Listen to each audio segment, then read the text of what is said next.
Bom, olá pessoal, boa tarde, tudo bem com vocês? Espero que todos estejam bem. Agora a gente está começando aqui hoje o quarto encontro do Close Experts que a gente está fazendo aqui. E a ideia do Close Experts é a gente reunir, então, especialistas, né, nos temas que a gente traz aqui, que são temas relevantes para o nosso público aqui. E acho que a grande diferença aqui é troca, né? Então, a gente, claro, faz uma breve introdução aqui do assunto que a gente vai falar. Hoje a gente vai falar, então, sobre programas de saúde na gestão de absenteísmo ali das empresas. E a gente passar um pouquinho sobre a temática, mas a gente trocar. Então, já coloquem aí a cabeça ali para pensar, para colocar as perguntas aqui, aproveitar que o doutor Fernando, que aceitou o nosso convite, a gente ficou muito, muito feliz, né? Ele está com a agenda super corrida e ainda assim achou um tempinho aqui para falar com a gente. A gente teve muitos inscritos aqui nesse momento, então aproveitem aí já para ir formulando a pergunta de vocês sobre essa temática. Para quem não me conhece, eu sou Letícia, aqui eu sou COO aqui da Close Care, sou médica do trabalho também, vou conduzir esse momento aqui com vocês. Aí eu vou pedir então para o doutor Fernando se apresentar aqui, e aí a gente começa. Bom, obrigado, Letícia, pelo convite. Meu nome é Fernando, eu sou médico do trabalho também.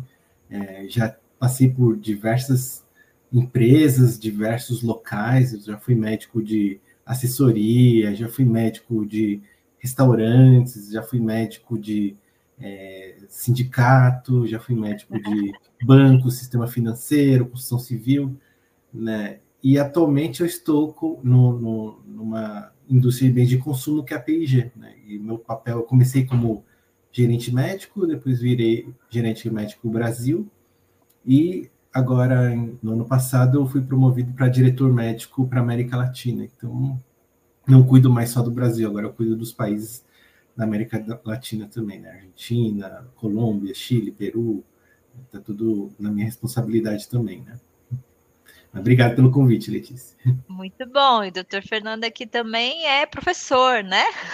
Então, acho que tem, além de toda essa experiência ali, de vivência mesmo do dia a dia, da prática, o doutor Fernando tem muito contato com muitos profissionais da área de saúde e segurança, e é claro que aí boas práticas, novidades, ele está sempre à frente, acho que ouvindo muito, né, as trocas ali com os outros colegas médicos, com outras pessoas da área também. Então, por isso que é aproveitar bastante esse momento. Boa. Beleza, gente? Então, eu vou deixar aqui a palavra para o doutor Fernando. A gente, então, vai falar sobre gestão, sobre programas de saúde, então, dentro, né, da gestão de absenteísmo. Maravilha. Então, como a Letícia falou, além de estar na P&G como diretora, eu também sou professor no curso de pós-graduação em Medicina do Trabalho da USP, né? E também eu sou coordenador do curso de gestão, de pós-graduação em gestão de saúde corporativa do Hospital Albert Einstein. Então, nesses dois lugares aí, eu costumo dar aulas e por conta disso aí, vira e mexe, me convidam aí para participar de eventos, assim, né, para falar dos temas que estão aparecendo. Então, hoje o tema que me passaram aqui é para falar um pouquinho da gestão do absenteísmo, mas eu preciso falar de alguns outros assuntos antes, né? Então, deixa eu colocar aqui. Boa. Vocês estão vendo minha tela, né? Deixa eu só compartilhar a tela inteira. Estamos sim. Deixa eu ver se está em tela inteira. Agora foi. Acho que não foi tela inteira, né, Lê? Foi, agora foi. Tá bom. Então, assim, quando a gente vai falar de gestão de absenteísmo, né, o que é importante a gente entender é que não é somente tratar ou acompanhar as pessoas que estão afastadas, mas é muito mais do que isso a gente começar entendendo quais são as causas dos afastamentos, quais são as causas do adoecimento, né? Então, você vai fazer um programa de absenteísmo, não é só absenteísmo que você vai ter que fazer, você tem que fazer um programa completo. E esse programa completo ele tem que abranger os 3 níveis de prevenção, de atenção, né? Atenção primária, secundária e terciária. Então, a atenção primária é a gente fazer o tratamento das causas raízes, o que gera o adoecimento das pessoas, o que gera os afastamentos das pessoas, né? Então, entender os hábitos da nossa população, entender os riscos que eles estão expostos, riscos do trabalho, riscos de estilo de vida, né? Para então a gente iniciar a capacitação da nossa população, a educação, né? Então ensiná-los a cuidar da sua própria saúde, eliminar os riscos ocupacionais do ambiente de trabalho, ajudá-los a eliminar os riscos de estilo de vida que podem estar gerando um possível transtorno no futuro. E para isso tem que ser criada uma cultura de saúde na organização. Essa cultura tem que ser da alta liderança até o chão de fábrica. Então, não adianta só falar com líderes, ou não adianta só falar com trabalhadores, ou não adianta falar só com o indivíduo. Você tem que falar com o coletivo da sua população. Porque, digamos assim, vamos falar de tabagismo aí, né? Digamos que o tabagismo na sua empresa esteja gerando aí muita gente, e isso está super comum agora com o vape também, né? Que entrou esse cigarro eletrônico. Então, tem muitos jovens que estão entrando nessa onda. E o vape, o cigarro eletrônico, ele tem o potencial de gerar um transtorno no pulmão. Tem muito jovem hoje em dia que está desenvolvendo DPLC, né? Que é o transtorno pulmonar, que a pessoa não consegue respirar direito, pode ter sangue na sua tosse, na respiração, né? E é o que acontece. Se a pessoa ela gosta de fumar, não adianta a gente falar, olha, o vape vai fazer mal para você, o vape vai te gerar transtornos no futuro, né? Porque a pessoa ela gosta de fumar, entendeu?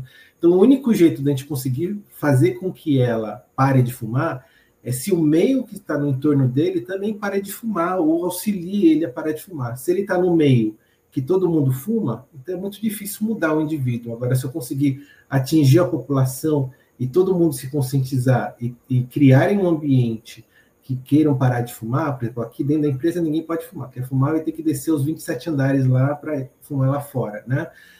Não ter fumódromo, que também o fumódromo é um lugar que atrai mais pessoas que fumam, né? E também mostrar casos dramáticos, né? Que existem vários. Se entrar na internet, você vai mostrar o que acontece com a pessoa que fuma, né, por exemplo, né? E aí a pessoa fica assustada e fala, eu quero parar de fumar, porque eu não quero ficar desse jeito, né?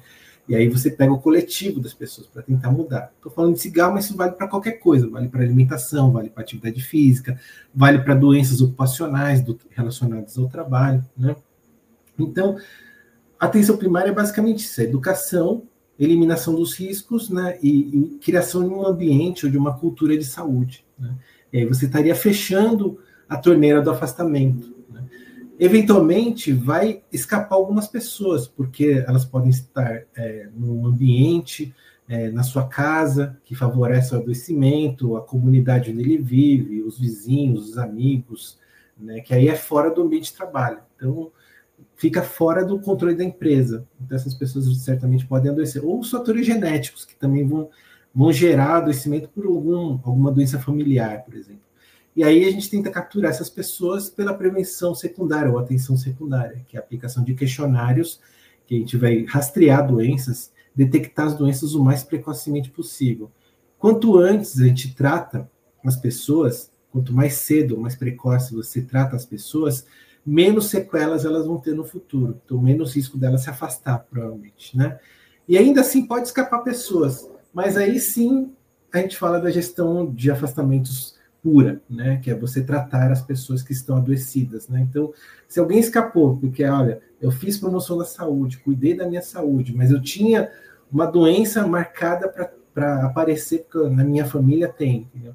Mas a pessoa escapou do rastreamento e adoeceu, aí eu vou dar recursos ou ferramentas para a pessoa se tratar. E aí, se você fornece uma boa atenção terciária, você também vai conseguir reduzir o tempo de afastamento dessas pessoas, que seria um recurso de atenção terciária. Você mapear na sua região os melhores serviços que fazem atendimento com resolutividade, que resolvam o problema da pessoa.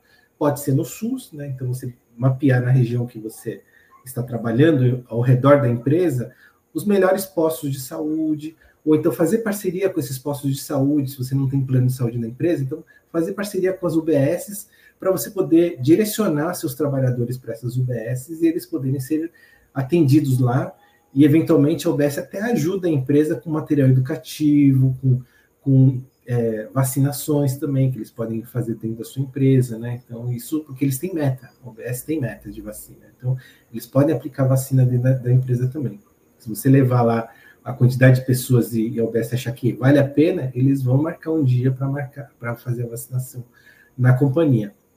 Mas se você tem plano de saúde, é mapear dentro da rede do seu plano de saúde também quais são os serviços que têm melhor atendimento, melhor resolutividade, que vão ajudar o trabalhador a resolver o seu problema. Então, é o que a gente chama de rede dentro da rede. O plano de saúde tem uma rede enorme, mas dentro dessa rede, quais são os melhores especialistas? Então, você pode procurar, pode mapear, né? E aí, sempre que precisar, você direciona, ou recomenda, ou encaminha para esses serviços, para que o trabalhador tenha o melhor tipo de atendimento e resolva o problema dele também o mais breve possível. Se você não tem plano de saúde e ele precisa de medicamentos, fazendo parceria com as UBSs, muitos medicamentos a UBS fornece gratuitamente. O SUS dá de graça também medicamentos, mediante apresentação de receita e segmento dentro desses serviços. Se você tem plano de saúde, você pode subsidiar o tratamento dessas pessoas também. Então, digamos que sua empresa tem um problema com, sei lá, um câncer, né? E tratamento de câncer, às vezes, é muito caro, as pessoas não têm recurso para pagar, né?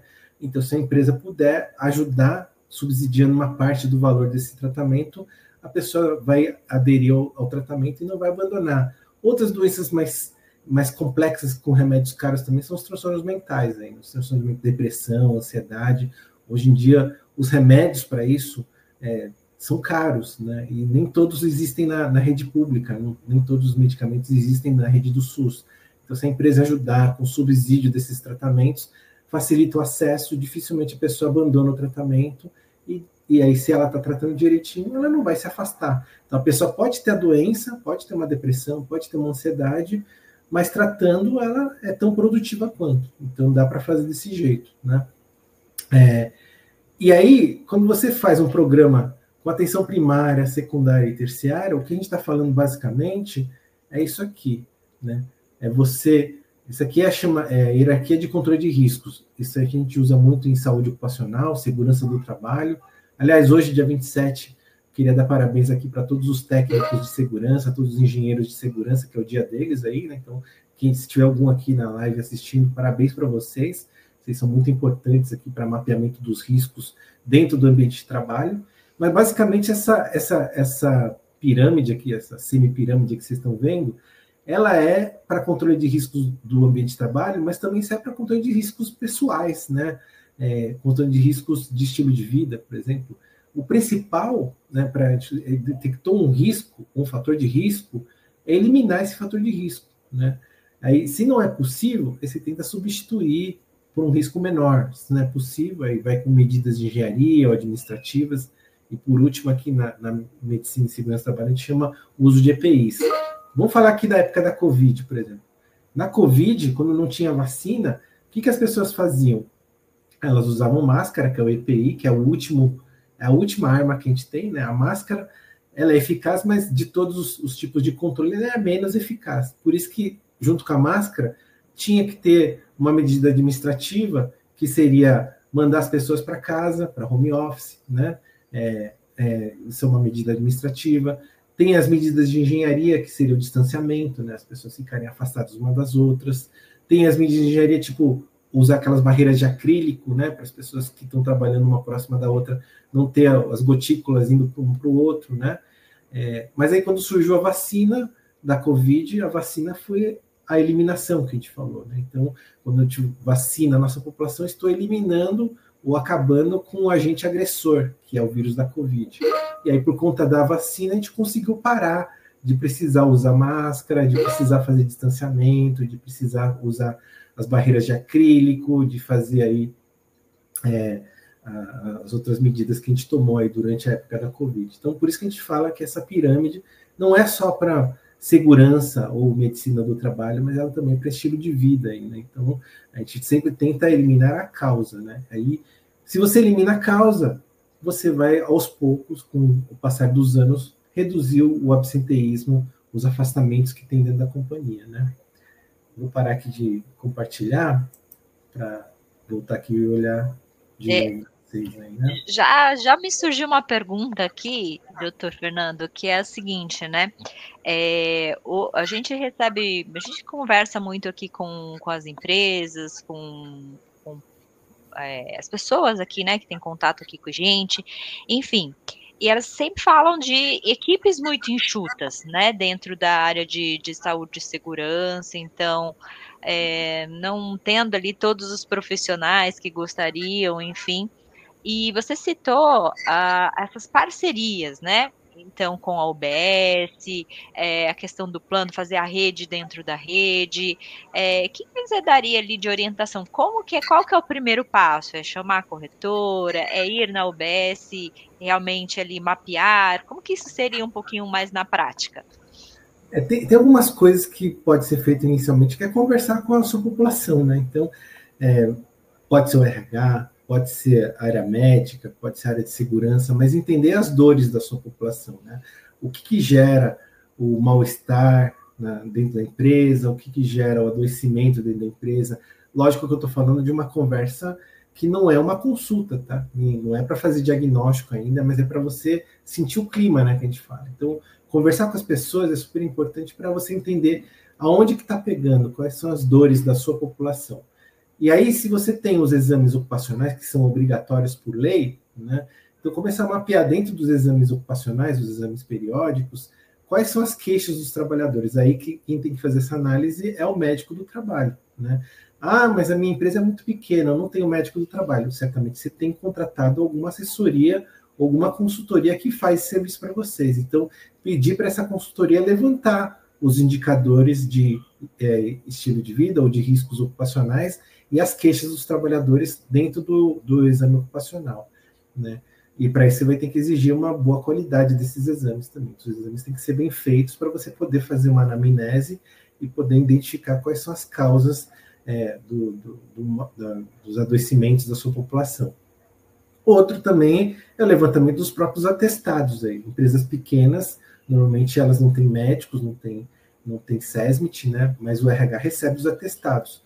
Esses atestados, o RH não vai saber analisar, né? Pode até tabelar, botar numa tabela de Excel, identificar quais são os CIDs mais prevalentes, mas aí não vai saber muito o que fazer. Então, ter o suporte de uma consultoria é super importante. Então, direcionar esses atestados para análise de alguma empresa que tem expertise em análise de absenteísmo, para poder identificar quais são as causas dos afastamentos e ter algumas recomendações, né?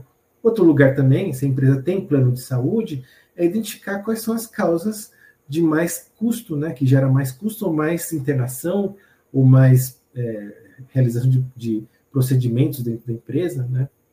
Quais são os procedimentos que mais aparecem, né?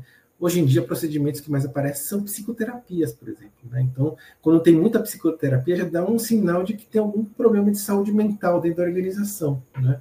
Ou então, internações. Quais são as causas de internação dos nossos trabalhadores? E aí, de novo, se o RH não tem SESMIT dentro da empresa, então levar para a consultoria para eles também poderem fazer análise.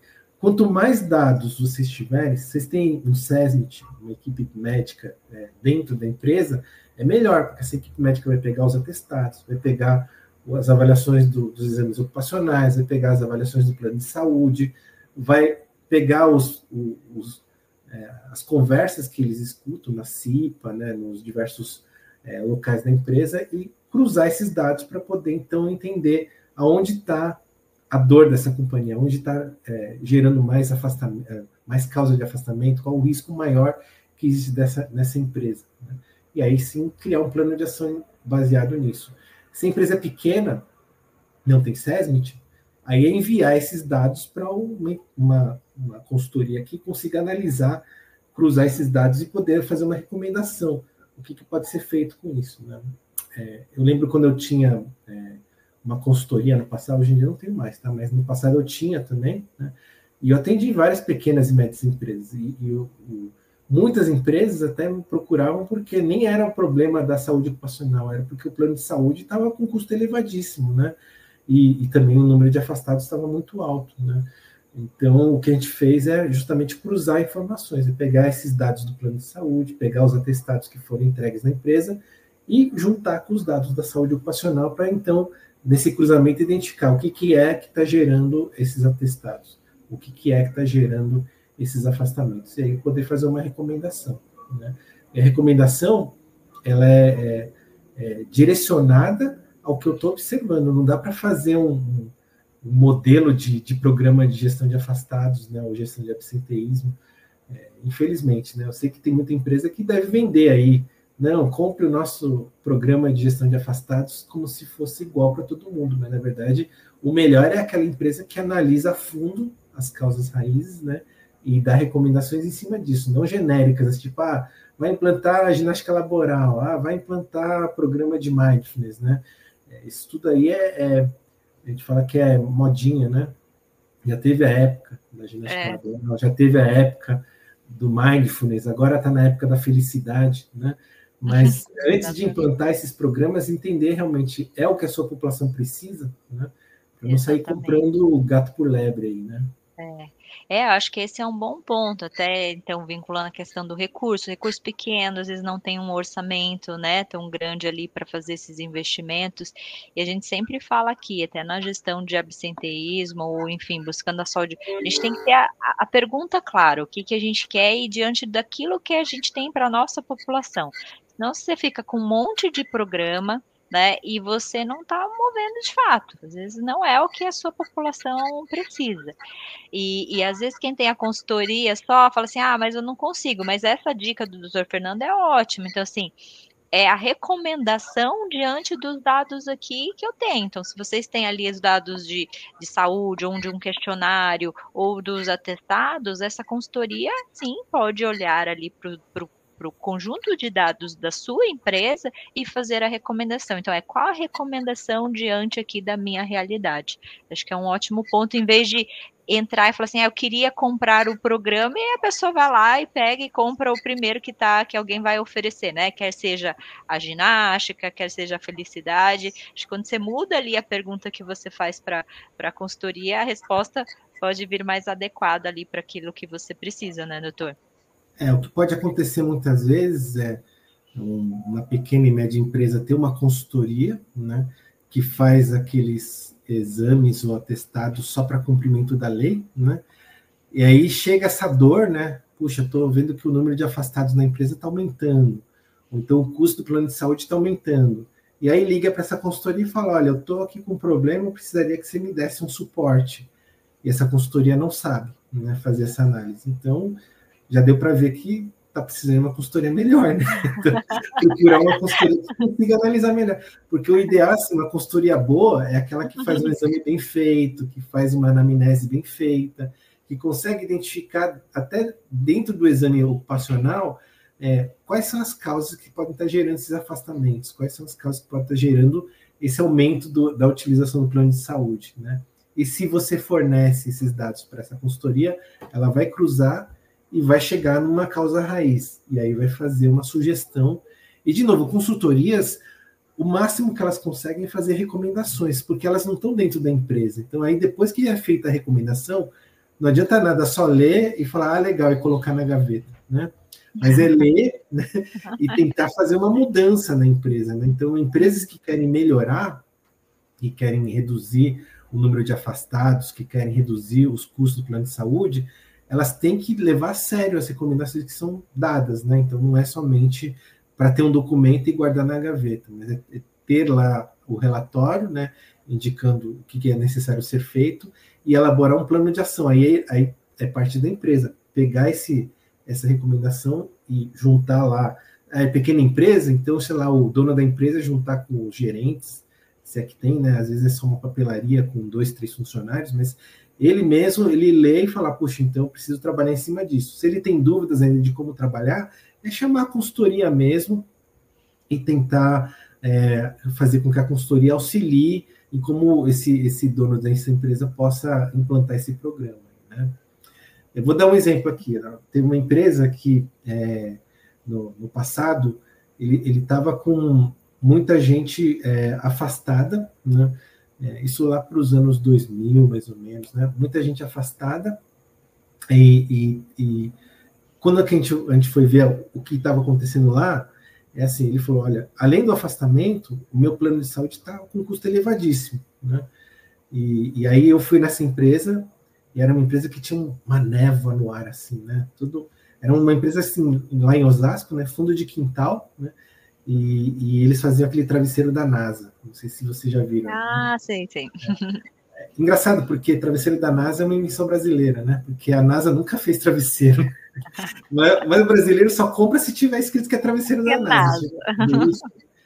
Até eu vou contar essa história, mas depois eu vou contar uma curiosidade. Mas aí essa empresa, assim, o dono da empresa, ele não era da operação, mas o escritório dele estava no meio da operação, que fazia o travesseiro da NASA.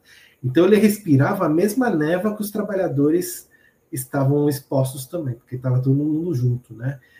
E o que acontecia? Essa névoa, eu perguntei, mas o que é essa névoa que está aqui nessa empresa, né? Aí ele falou, é do produto que a gente precisa aí para fazer o travesseiro, que é um poliuretano, né? Aí eu falei assim, e esse poliuretano aí, ele não dá para, seguindo lá a pirâmide que eu falei para você, não dá para eliminar esse poliuretano? Aí o dono da empresa falou, olha, não dá, porque essa é a matéria principal, entendeu? Né? Não tenho como tirar esse poliuretano. E aí quando eu fui ver lá os afastamentos que ele tinha, era tudo por asma ocupacional, né? Asma, tudo asma. E no plano de saúde, a utilização do plano é a internação por causa de complicações da asma, né? As pessoas ficavam internadas, e era isso que estava gerando um custo elevado no plano de saúde. Internações por causa da asma e os afastamentos até no INSS. Muita gente afastada no INSS por causa de asma, né? E até o INSS transformando esses afastamentos em ocupacional, afastamentos relacionados ao trabalho, justamente porque é uma asma gerada pela essa névoa que eles estavam respirando. Aí eu falei para o dono, então, se não dá para tirar esse produto, e as pessoas estão respirando, inclusive você está respirando, então, teoricamente, você no futuro, um dia você também vai desenvolver essa asma, né? Porque você também está exposto. Não tem outra matéria-prima que você pode usar que é menos, que não fica formando essa névoa, é menos tóxica para as pessoas? Aí ele falou, até tem, né? Só que é mais caro, né? Aí eu falei assim, puxa, mas eu e o outro médico que trabalhava comigo, né? A gente estava nós dois lá na empresa. Mais caro quanto, né? Aí ele mostrou pra gente o custo, né? Aí eu falei, vamos botar aqui uma conta de padaria, né? Então começamos lá. Se você trocar essa matéria-prima por essa outra aqui que você falou que é mais cara, olha só o custo que você está tendo no plano de saúde. Você está tendo um custo de 100 mil reais ao ano, né? Por causa disso que ele falou, olha, esse custo aí eu vou fechar, porque a minha empresa é pequena, né? Eu não tenho como arcar com esse custo, né? Toda hora o plano vem com reajuste, que fica muito alto para mim, né? Então, só de internações relacionadas à asma, 100 mil reais, né? Afastamentos do INSS também gerando um custo alto para ele, porque ele pagava o tributo do FAP, né? O FAP lá era alto, porque ele tinha muita gente afastada. Então, ele pagava lá 1,8 de FAP. Então, como ele fala assim, 3% da folha de pagamento vezes 1,8, ele está pagando 5,4% da folha de pagamento em tributos de afastamentos do INSS. Fora a rotatividade de trabalhadores, porque quando ele tem funcionário afastado, ele tem que contratar outra pessoa no lugar, né? E essa pessoa também vai adoecer, né? Então é sempre assim, a pessoa afastava do trabalho, ficava boa, né? Porque não estava mais exposta ao produto, voltava, e aí a pessoa que estava trabalhando lá tinha que afastar, o novo trabalhador que foi contratado afastar, porque também ficou com asma. Então eram idas e vindas, né? Pessoas voltando ao INSS, pessoas indo para o INSS. Então ele tinha muita rotatividade de trabalhadores. Aí ele falou, olha, esse custo aqui, olhando assim, você vai ter um prejuízo ao longo do tempo de 2 milhões de reais, né? Que certamente uma empresa pequena, como a sua, não vai conseguir arcar, você vai fechar as portas, né? E o custo que você está falando desse material que você falou que é mais caro, na verdade é só 10 mil reais mais caro, entendeu? Então não é mais caro, entendeu? É mais barato, né? E aí ele falou, nossa, eu nunca pensei nisso, nunca vi essas contas aí, né? Então, a consultoria que ele tinha antes nunca tinha mostrado para ele. Ele falou, então vamos trocar essa matéria-prima. Ele trocou. É uma matéria-prima mais cara e de mais qualidade. Por conta disso, não ia mais, não ficava mais exposta no ar. Ele era mais denso, né? Então formava até um travesseiro de melhor qualidade, ele falou assim, né?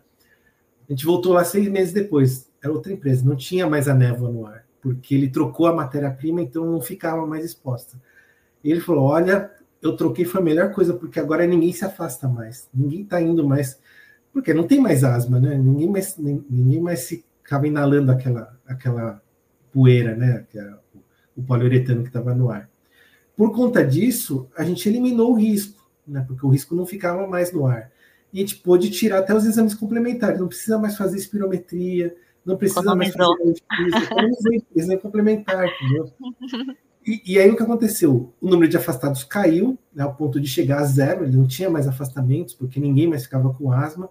O plano de saúde também reduziu o custo, porque não tinha mais gente se internando por consequências, por sequelas da asma. E ele pôde crescer, ele começou a crescer naquela época lá. Naquela época o travesseiro da NASA nem era conhecido. E agora ele já está em Barueri, tem uma empresa aí com mais de 2.000 funcionários, já saiu de pequena e média empresa, virou grande empresa, e ele está até exportando o produto. Se você olhar aí, quando vocês viajam para fora, né, ou vão nas rodoviárias, ou vão nos aeroportos, naqueles free shops lá, vocês vão ver lá o travesseiro da NASA, está escrito lá Made in Brasil, que é dessa empresa, entendeu, né? Que ele falou, olha, se não tivesse tido essa mudança, eu teria fechado as portas, provavelmente ninguém ia conhecer esse travesseiro maleável, esse travesseiro de pescoço aí, né?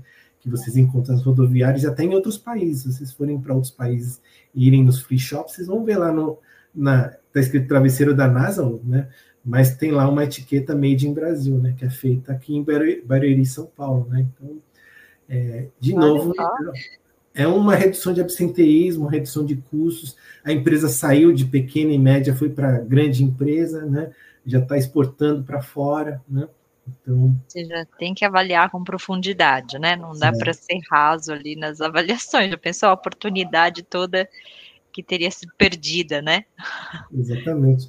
E você sabe que a curiosidade que eu ia falar para vocês é esse negócio do travesseiro da NASA, né? Mas o brasileiro, ele gosta muito de coisas do exterior, né? Apesar das coisas nem sempre serem do exterior. Por exemplo, a torta holandesa, né? Vocês veem aí, todo mundo gosta de torta holandesa. Não sei se você gosta, né, Letícia? Mas... Eu gosto. A torta holandesa foi criada em Campinas. Não existe torta holandesa na Holanda, né? Se você for para a Holanda, não tem torta holandesa. A torta holandesa foi criada em Campinas, né? Assim como a paleta mexicana. Você vai para o México, procura... Não existe paleta. Meu chefe era mexicano. Ele vinha para o Brasil e falava, o que é isso? Paleta mexicana. Ele nunca viu isso no México, entendeu? É uma invenção brasileira, entendeu? Né? Então, coisas do Brasil, né? Então, assim como o travesseiro da NASA. A NASA nunca estudou travesseiro. Né? Então, não existe travesseiro da NASA. É uma invenção brasileira. Muito bom, muito bom. Eu vou pedir para o pessoal aqui, só quem entrou agora, tá bom, gente? Para vocês mandarem as perguntas aqui nos comentários, por favor. Que aí o doutor Fernando aqui vai responder, tá bom? Eu tenho aqui, antes então de pessoal perguntar, que estou aguardando aqui a pergunta do time aqui que está aqui com a gente, a minha outra pergunta o doutor falou sobre várias ações ali, né, na parte primária, secundária. Se o doutor hoje entrasse numa empresa ali dentro do SESMIT, mas que não tivesse ali os indicadores, mas ainda não tivesse, por onde começaria? Por onde você começaria hoje? Com alguma ação primária, um pouco de cada coisa? Olha, em todas as empresas que eu entrei, nunca teve nada, tá? Boa! Foi começando de zero. Sempre você começou do zero, então tá ótimo aqui, colocar suas experiências pro pessoal aqui. Então, a primeira coisa que eu comecei a fazer é justamente os exames médicos, né? Então, de qualidade, né? Com uma anamnese bem feita, para a gente poder já começar a entender e até conhecer as pessoas, né? Então, uma coisa foi iniciar a realização de exames médicos de qualidade, né? Para a gente poder até fazendo rastreamento dentro do exame médico para poder identificar potenciais riscos, né, de adoecimento na população. Outra coisa é uma que não sei se você conhece o Eduardo Arantes, médico do trabalho da Braskem, né, mas eles usam um termo bem bacana que ele chama de técnica TBC, né, que é tirar a bunda da cadeira, entendeu? Então não é ficar só no consultório, mas visitar o chão de fábrica, ver como as pessoas trabalham, visitar os locais onde os nossos trabalhadores estão e ver como eles estão. E se apresentar, olha, eu sou médico da empresa, estou começando agora, entendeu? Então, eu queria entender como é a sua rotina, quais são as suas dores, né? E começar a notar isso, porque é super importante. Empresa grande, eu também começava a me aproximar, até hoje eu tenho muita proximidade de parceria com a CIPA, né? Então, participar das reuniões da CIPA, porque na reunião da CIPA é onde eles soltam um monte de críticas, né, que você consegue, então, capturar e até tentar entender que isso aí pode ser um potencial problema que eu tenho que trabalhar em cima também. Né? Se a empresa é pequena e média, não tem CIPA, mas tem um representante dos trabalhadores lá. Então, escutar esse representante, olha, as pessoas falaram, os seus colegas falaram que você representa eles, né? Então, eu sou médico aqui, estou começando na empresa, eu queria escutar de você quais são as dores que vocês têm aqui no trabalho, na sua vida, o que interfere na sua saúde, né? Que a gente pode, de repente, pensar em alguma ação para melhorar, né? Para ajudar vocês. Então, esses foram os mapeamentos iniciais. Então, escutar a CIPA, fazer exame bem feito, visitar os postos de trabalho, conversar com os trabalhadores, acho que é o primeiro ponto. Aí, depois disso, começar a capturar os atestados. Então, vai lá no RH e fala, olha, agora, já que eu estou formando o time médico aqui, todos os atestados vão criar uma política, né? Todos os atestados, eles têm que ser direcionados para o departamento médico, não vai mais para o RH. Porque o RH, a única coisa que interessa para o RH aqui no atestado são os dias de afastamento que vocês precisam dar baixa aí no sistema, né? Mas a causa raiz, o RH não vai saber avaliar. Então, manda para o departamento médico, até para não quebrar sigilo, né? Que tem a questão da LGPD. Então, se tem um departamento médico na empresa, manda os atestados para a empresa. Então, a gente criou uma política, né, de atestados, de afastamentos, né? Justamente para ter um caminho, né? Olha, o atestado vai chegar para o time médico vai analisar as causas dos afastamentos. Os dias a gente manda para a Folha, né? A Folha vai lá e compila para gerar aí o abono de falta, né? Por causa do atestado que foi entregue, né? E aí também começar a cruzar esses dados com o que você está vendo na saúde ocupacional. Então, olha só, tem os atestados, está batendo com as queixas dos trabalhadores, então já estamos aqui vendo uma potencial recomendação que a gente tem que entrar na organização para que ela melhore. Estou vendo aqui tem muita gente com afastamento por tendinite, né? E eu estou vendo que a ergonomia na empresa não está boa, né?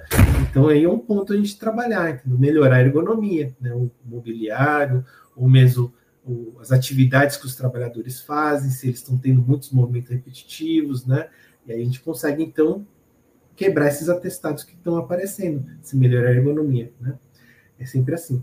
E o terceiro ponto mas é mais para frente, tá, gente? Inicialmente começa com isso que é mais simples, né? Mapear a sua população através das conversas e através dos atestados, mas mais para frente, quando estiver mais maduro, aí pega o plano de saúde. O plano de saúde é mais complexo, né? O plano de saúde seria o último. Não vai querer pegar o plano de saúde logo de cara, porque você vai quebrar a cara, né? Porque você nem sabe o que está acontecendo com a sua população e já vai querer ver plano de saúde, aí não vai conseguir, entendeu? Então, o plano de saúde seria o último que você vai capturar e cruzar com seus dados, porque aí você vai conseguir trabalhar melhor, né? Se você começar pelo plano de saúde, vai ser difícil, né? Porque o plano de saúde ele tem uma população muito misturada, né? Tem os titulares, tem os dependentes, né? E aí você, na maior parte do tempo, só vai ter contato com os titulares, então não vai saber muito as ações que vai ter que adotar, e aí vai atrapalhar um pouquinho no plano inicial. Então, inicialmente é isso, é mapear e trabalhar em cima disso aí, né? Gente, espero muito que vocês tenham anotado, tá? Porque, assim, é dica de ouro mesmo, que a gente fica muito perdido, né? Acho que é uma questão muito prática, a gente fica muito perdido de onde começar, e às vezes a gente acha que é muito complexo, a gente acha que já tem que sair falando com o plano, né? Então, assim, acho que foi meio assim, feijão com arroz bem feito, né? E estar aberto. Acho que resumindo aqui o que o doutor Fernando falou falem com as pessoas. Se vocês querem fazer coisas específicas lá para a empresa de vocês, não adianta pegar coisa pronta. Olha, o meu amigo que trabalha lá, ele fez esse programa aqui, deu muito certo. Às vezes não vai dar resultado ali dentro da sua realidade. Então, acho que é uma orientação assim muito, muito boa mesmo para que vocês sigam, porque é um pouco do que a gente fala aqui também dentro da Close Care. Não façam coisas da modinha, não façam coisas que não sejam para a realidade aí da empresa de vocês. E aí, falando já dessa questão dos resultados, tem uma pergunta aqui, doutor Fernando, da Pamela, colocando assim, ó, quais os indicadores ideais para medir os resultados de programas de saúde? A gente tem duas formas de medir indicadores, né? A gente tem a metodologia de indicadores reativos e indicadores proativos, né? Que indicadores reativos são de coisas que já aconteceram. Então, os atestados são o maior exemplo de indicador reativo. Você está olhando para o retrovisor, né? Então, você vai capturar quais são as causas de afastamento mais prevalentes na sua empresa, né? Quais são as causas de afastamentos no INSS. Então, tem afastamentos de curto prazo, são aqueles menores de 15 dias. Os afastamentos de longo prazo são os maiores de 15 dias, né? Outro indicador que pode ter é de rotatividade também, né? Que rotatividade é com RH que você vai pegar, né? Para verificar lá como é que está a rotatividade do setor, né? Então, não tem um modelo ideal para todas as empresas, tá, gente? Eu estou dando aqui exemplos mais genéricos, né? Mas é óbvio que depois que você identificou uma causa, aí o que você tem? Um cenário antes, né? Você tem, olha, nós temos aqui tantos afastamentos por transtornos mentais, tantos afastamentos por doenças osteomusculares. Vou fazer intervenção. Então, a gente faz a recomendação, entra com intervenção. E aí você vai medir o mesmo indicador depois da intervenção, né? Então, qualquer intervenção não tem ação imediata, demora um tempo para maturar o programa. Então, aqui, por exemplo, nos programas que a gente tem nas organizações que eu trabalhei, eu sempre falava assim, ó, vamos dar um tempo de 3 anos aí, porque no primeiro ano ainda é um ano de conhecimento, então não vai dar resultado imediato, né? Mas depois de uns 3 anos, já a gente aprendendo, fazendo sempre as adaptações necessárias no programa, a gente consegue já ver frutos desse programa aí, né? Então, faz a intervenção e vê depois de um tempo, né? Lógico que você vai mapeando ano a ano, ou mês a mês, que seja a frequência que você acha melhor, para você fazer pequenas intervenções para que o programa cada vez mais vai crescendo, o que a gente chama de melhoria contínua, né? Para que ele fique cada vez melhor. Então, olha, eu estou vendo que a adesão não está boa, então vamos investir mais em engajamento, mais em sensibilização da população. Estou vendo que a população está participando, mas não está mudando os resultados, pode ser que ainda está muito cedo para ver resultado, porque ainda precisa ter um tempo de mudança, né, do estilo de vida das pessoas para você poder verificar o resultado do seu programa. Ou então, mais rápido é quando tem risco ocupacional, como esse que eu falei dos poliuretanos no ar. Isso aí é uma intervenção que é imediata e a ação resolução é rápida, né? Porque se não tem mais o agente que adoece as pessoas, certamente as pessoas não vão mais ter um problema, né? É uma alergia, né? Uma reação alérgica, né? A asma, uma reação alérgica ao produto que estava no ar. Mas se é estilo de vida, aí vai demorar. Porque estilo de vida não é comecei a atividade física agora que já emagreci, ou comecei a me alimentar melhor que eu já agora estou com meus exames de sangue todos normais, né? Ou não é porque eu comecei a fazer o meu gerenciamento de estresse que amanhã já estou sem estresse nenhum, não tenho mais estresse. Então, tudo que é relacionado ao estilo de vida demora um tempo para poder verificar os resultados no final. Né? Então, tendo esses indicadores, os reativos, a gente faz a intervenção e você vê no futuro se esse indicador caiu, se estiver caindo é porque o seu programa está funcionando. Olha, então a gente tinha lá um alto índice de transtornos mentais, fiz uma intervenção e começou a cair o absenteísmo por esse motivo, né? Ou então tinha um alto índice de transtornos ortopédicos, fizemos uma intervenção e agora está caindo a quantidade de atestados por causa de transtornos ortopédicos. E tem um outro tipo de indicador, que é o indicador proativo. Esse é um indicador mais difícil, né? O indicador reativo é fácil de medir porque todo mundo recebe atestado, toda empresa recebe atestado. Então, você vai ter isso aí com muita facilidade para medir, né? E aí você consegue até comparar a sua empresa com outras empresas, né?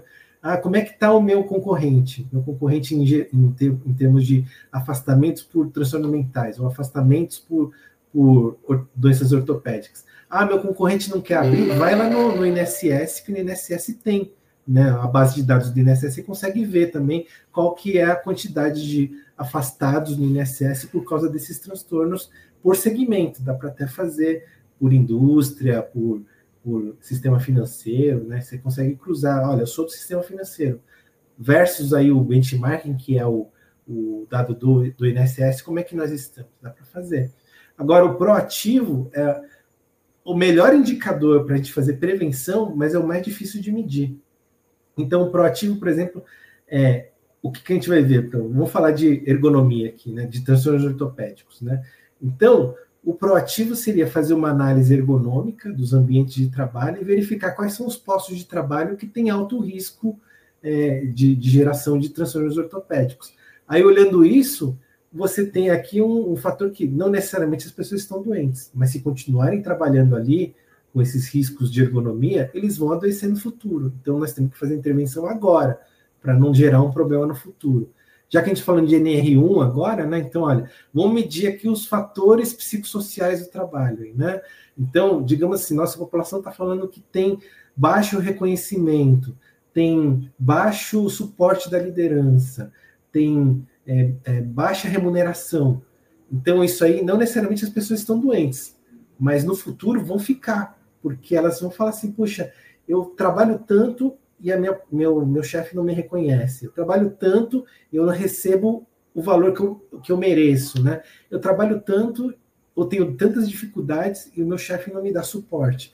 Então, isso aqui é um indicador proativo, porque não necessariamente as pessoas estão com transtorno mental agora, mas se eu não fizer nenhuma intervenção, a sua liderança tem que dar mais suporte para os trabalhadores. A liderança tem que dar mais reconhecimento, dar mais parabéns para as pessoas pelo que eles fazem aí, né? Aqueles reconhecimentos pelo trabalho que faz, né? E o RH tem que trabalhar em remuneração adequada, né? Para que as pessoas falem, poxa, eu faço uma coisa, mas o meu colega que trabalha na outra empresa fala a mesma coisa e ganha o dobro que eu ganho. Né? Ele vai se sentir inferior, fala assim, poxa, aqui eu faço tanto e não recebo a mesma coisa que eu mereço. O colega aqui faz a mesma coisa na outra empresa, ganha muito mais. Entendeu? Então, isso é importante. É um indicador que não necessariamente as pessoas estão doentes agora, mas elas vão adoecer no futuro, porque vai gerar um transtorno mental mais para frente. Esse indicador é o melhor porque faz a intervenção agora, você não vai ter o problema, né? Não vai gerar o transtorno mental no futuro e não vai ter nenhum transtorno ortopédico no futuro. Então, esses indicadores que eu diria para vocês mensurarem, tanto os reativos, que são mais fáceis, mas os proativos, né? Os proativos, o difícil é que não dá para comparar com nada, é só a sua empresa que você está analisando, mas não dá para comparar a sua empresa com a empresa da Letícia, com a empresa do Fernando, são empresas diferentes, vão ter resultados diferentes nos indicadores proativos. Né? Excelente, excelente. Temos mais uma pergunta aqui, duas perguntas, vou falar a primeira aqui. O que o doutor acha do mapeamento do perfil de saúde? Né? Pesquisa ali que estão feitos para os empregados responderem. Então, eu não gosto de questionário inventado, tá? Eu prefiro fazer rastreamento por questionários que são validados pela ciência, né? Então, se eu vou avaliar uma depressão, eu vou usar um questionário relacionado à depressão, não um questionário inventado, tipo, você tem depressão? Você toma remédio para depressão? Né? Isso é um questionário inventado, entendeu? Né? Não estou rastreando, né? Então, o ideal é usar um questionário que já existe, SRQ-20, DAS-21, né? Então, eu prefiro usar mais os que já tem na literatura, porque se você usar um questionário que você inventou, né? Normalmente os mapeamentos de perfil de saúde são pesquisas inventadas aí, né? Você não consegue comparar com nada, porque não é um questionário que é usado igualzinho na outra empresa, e aí você tem uma maçã na mão, mas a outra empresa usa uma banana, você não vai conseguir comparar, entendeu? Né? Então, é diferente. Né? Agora, se todo mundo usar DAS-21, você pode comparar o resultado do seu DAS-21. DAS-21, para vocês saberem, é rastreamento de depressão, ansiedade e estresse, né, por exemplo. Então, eu quero rastrear depressão, ansiedade e estresse na minha população. Aplico o DAS-21. Aí eu posso comparar com todas as empresas que usam o DAS-21 também. Olha, como é que está a depressão na minha empresa? A minha empresa tem 15% de depressão, tem 10% de ansiedade, tem 50% de estresse. Aí eu consigo comparar com outra empresa que fez a mesma coisa. Ah, eu tô pior que vocês, hein? Então eu preciso melhorar aqui, né? Ou então não, eu tô melhor que vocês, né? Então é melhor pegar um questionário que já existe na literatura, que já foi estudado a fundo, do que ficar pegando um questionário inventado por uma consultoria, um questionário que vocês mesmos inventaram, mas aí depois no final você não vai saber comparar. O que eu faço com essa resposta? Não consigo comparar com nada. Entendeu? Então, ainda mais perguntar, porque eu vejo muito em algumas anamneses de algumas consultas de clínicas de medicina do trabalho, que simplesmente perguntam direto para o trabalhador: você tem depressão?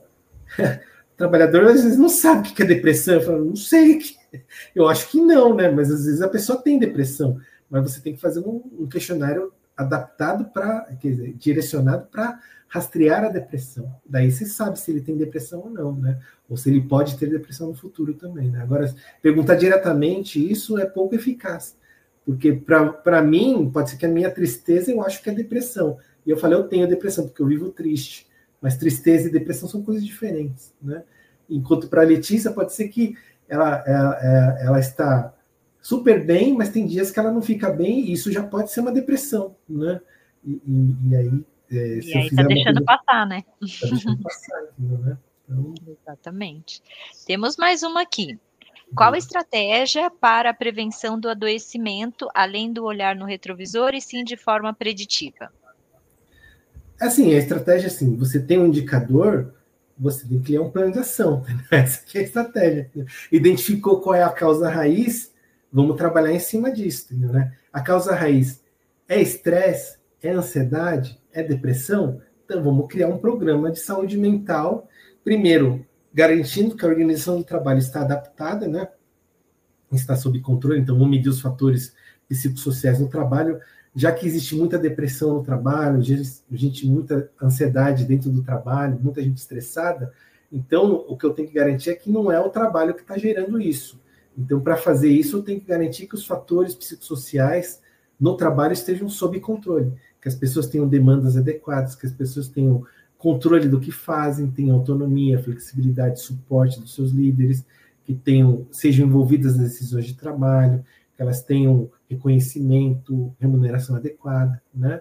E também, eu até diria, se você já tem uma equipe maior, com enfermagem, tudo, começar a instalar linhas de cuidado aí, né? Então, aí, linhas de cuidado para, se você viu que tem muita gente depressiva, muita gente com ansiedade, muita gente com estresse, criar linhas de cuidado para depressão, ansiedade, com psicólogos, com psiquiatras, né?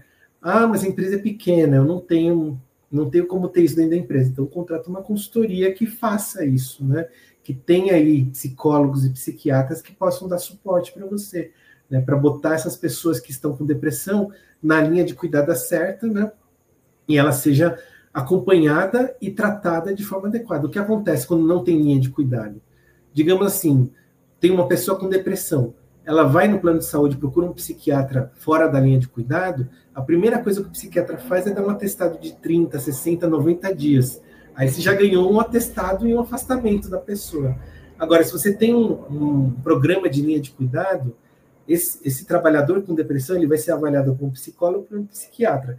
Ele, conhecendo a empresa, ele pode sugerir, olha, até dá para tratar essa depressão desde que vocês façam algumas adaptações dentro do ambiente de trabalho. Será que é possível colocar essa pessoa temporariamente em home office? Ou então, será que é possível diminuir um pouco a carga de trabalho dele? Se a empresa falar, não é possível fazer isso, então eu não vou afastar. Eu vou tratar, vou acompanhar essa pessoa e ele continua aí trabalhando com você. Então, não vou mandar para o INSS. Porque isso é importante para grandes empresas, por exemplo, na empresa que eu estou. A gente fez um estudo assim. Pessoas que estão com depressão e ansiedade e foram se tratar no plano de saúde, num intervalo de 1 ano, tem em média 120 dias de afastamento, né?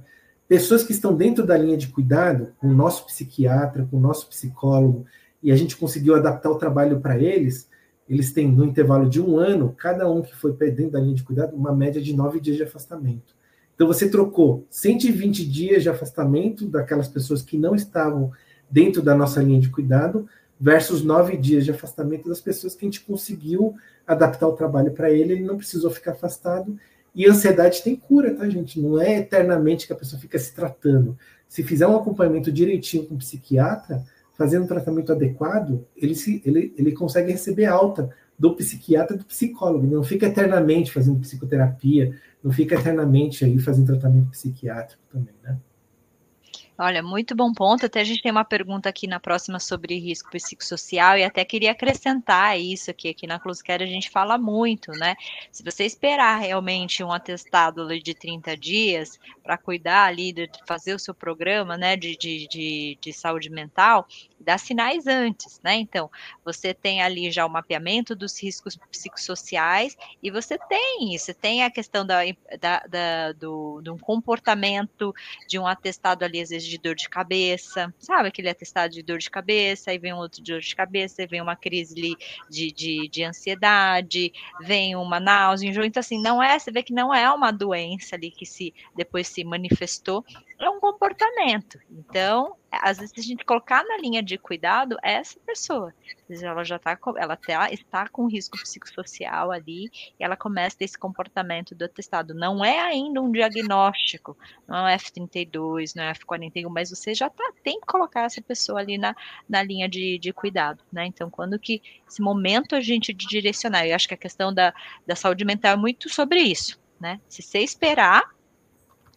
vai ter um afastamento longo, né? E acho que o pior que isso, né? É a pessoa ali doente, né? E tanto tempo fora ali do ambiente, né? Todo o desdobramento que as doenças mentais têm, não só sobre a vida profissional, mas sobre a vida pessoal também. Então, ótimo ponto.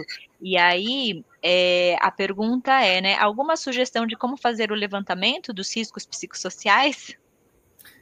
Isso aí já daria outra live aqui para fazer, né? Já daria Mas outra existem live. várias ferramentas aí que pode ser utilizadas. Aí tem o que a gente usa mais aqui na empresa que eu estou, é Karasek e Sigrist, né? Que é o questionário de demanda e controle, que é Karasek, e o questionário de esforço e recompensa, que é de Sigrist, né? Então, esses dois questionários é que a gente utiliza aí para fazer o mapeamento da nossa população em fatores de riscos psicossociais, né? Mas existe aí HSEIT, existe COPSOC, que são outros questionários que outras organizações utilizam, são mais completos até do que o que a gente utiliza na empresa que eu estou, mas eles são mais longos também, né? Então, por exemplo, o questionário que a gente usa tem 28 perguntas, mais ou menos. HSE deve ter por volta de 50 e COPSOC por volta de 80 perguntas. Então, depende muito do tempo que você vai pedir para os trabalhadores pararem para poder responder esses questionários. Aí. O Karasek e o Sigrist demoram 2 minutos, mais ou menos, para a pessoa responder. Agora, os outros demoram um pouco mais. Aí, né? Muito bom. Começou a surgir saúde mental, começa a ter bastante pergunta, mas eu acho que depois a gente pode compilar, ou a gente pode convidar o Dr. Fernando para a gente falar um pouquinho mais sobre esse tema, que é bastante amplo também. E aí eu vou encerrar aqui, gente, porque já estamos dando no nosso limite aqui. Eu queria muito, muito agradecer. Mais uma vez, doutor Fernando, obrigada aí pelo compartilhamento, por toda essa parte prática também, que acho que é um pouco do que a gente gosta de ter essas trocas, até para deixar mais tangível, né? Que dá para fazer as coisas, que não é um bicho de 7 cabeças, que dá para, mesmo quem ainda não tem, dá para dar os primeiros passos, e acho que a gente conseguiu cumprir bastante esses pontos aqui no nosso encontro de hoje. Então, muito, muito, muito obrigada mesmo, viu? Mais uma vez. Eu que agradeço aqui, Letícia, o convite aí. Sei que tem muita pergunta aqui no chat, mas aí depois a gente dá um jeito de responder aí no WhatsApp ou de alguma outra forma aí, né? Eu agradeço. Sim, sim. E, gente, eu só vou deixar depois, acho que a gente não consegue deixar o link, mas a gente vai ter o próximo Close Expert, vai ser sobre clima organizacional, então, como a gente vai, deixa eu colocar aqui, Amanda, o tema completo aqui, peraí, só um minutinho, gente, Amanda colocou no chat. como melhorar o clima organizacional, aí fazendo também a gestão de absenteísmo. A Amanda já mandou aqui. Tá ótimo, gente. Muito, muito obrigada. Então, mais uma vez, a todo mundo, a participação, os comentários aqui, ao doutor Fernando aqui em especial. Obrigado, gente. Tchau, Valeu, tchau. valeu. Tchau, tchau.